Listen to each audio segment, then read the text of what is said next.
Welcome to this week's episode of Surviving Everyday Stress with or without IBS. My name is Dana Lynn Thompson and this is my co-host Baxter. And today we're going to talk about the one thing that I removed from my diet that really made a huge difference in my IBS. As you can see from the sign behind me, April is National IBS Awareness Month, and I'm going to put a link in the description below to some more information about that.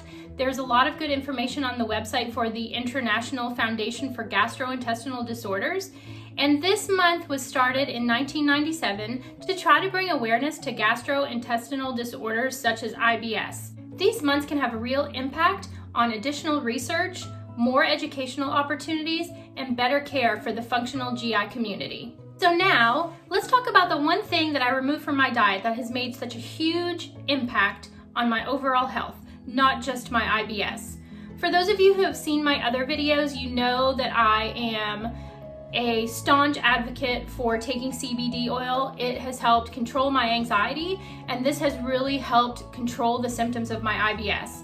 If you've read my story, you know that I used to suffer from IBS symptoms sometimes 3 to 4 times a week, having to call in sick to work and miss family events that I really wanted to go to. So if you haven't tried CBD oil yet, there's a link to the place where I purchased mine in the description below. So please try that out if you haven't tried it yet. And then today I'm going to talk about the thing that I removed from my diet that's really made a huge impact on my health, and that is gluten. Now, there's a lot of controversy out there right now about gluten in the IBS community.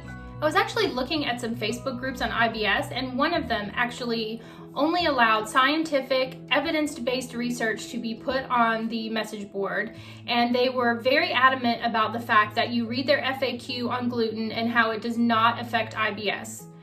I did some looking around, and I actually did find that there are some research studies that show that gluten and eliminating it from your diet may actually help with your IBS symptoms, even if you don't have celiac disease or a food allergy to gluten. I don't know if you remember, but a couple of years ago there was a really popular book called Wheat Belly, which talked about how wheat causes your stomach and your intestines to be inflamed, and put forth research that suggests that we should eliminate wheat from our diet. If you look up Wheat Belly on the internet, you are going to get people who are totally split on the research. Some people say that Wheat Belly was just a complete bunch of crap and had absolutely no scientific basis at all. And then there are other people who removed wheat from their diet and swear that it's been the best thing that they've ever done. I am definitely one of those people. Whatever the research shows, if it's something that I can try that's not going to be detrimental to my health, why not give it a shot? And that's what I did with gluten. I took away bread, I took away anything with wheat in it, I purchased gluten-free products at the grocery store, and I just tested it out to see what would happen. My results were incredible. Not just from the fact that my stomach pains from IBS went away, but there were a lot of other things that happened as well. Number one, I was not nearly as depressed and anxious as I normally am. That is huge for me. And in another episode, I am actually going to talk about the gut-brain interaction and how those two things work together. The other things I found were that I was sleeping better, I wasn't as tired, my skin looked better. Friends of mine even commented about how much better my skin looked. So for me, removing gluten from my diet made a huge impact on my overall health. So I always encourage people to do research on the internet, to look at reputable sources, but in the end, you really need to decide what works best for you, and if it's working and it's not gonna, it hasn't been shown to have any long-term side effects, I say go with it. And that's what I've been doing with gluten. Now, if you feel like you can't remove all gluten from your diet, like it's just going to be too hard, just know that I still do eat some gluten. And basically what I've done is if I've been starting to feel bad, then I'll remove gluten from my diet for a couple of weeks, and then I'll slowly introduce it back in, or possibly when I'm on vacation I might not eat gluten-free. But there are so many great gluten-free products in the stores now.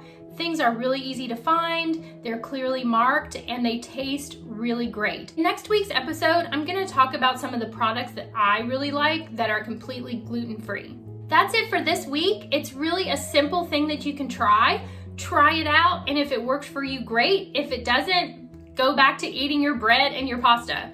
If you have taken gluten out of your diet and you don't have celiac disease or a food allergy, but it still really worked for you, I would love to hear about it. Please leave me a comment below. Leave me a thumbs up, ring the bell, and subscribe to my channel. And again, I had to back up from the camera a little bit so you could see my shirt this week, but as always, I'm a rescue dog mom. Please adopt, don't shop, and I look forward to seeing you next week.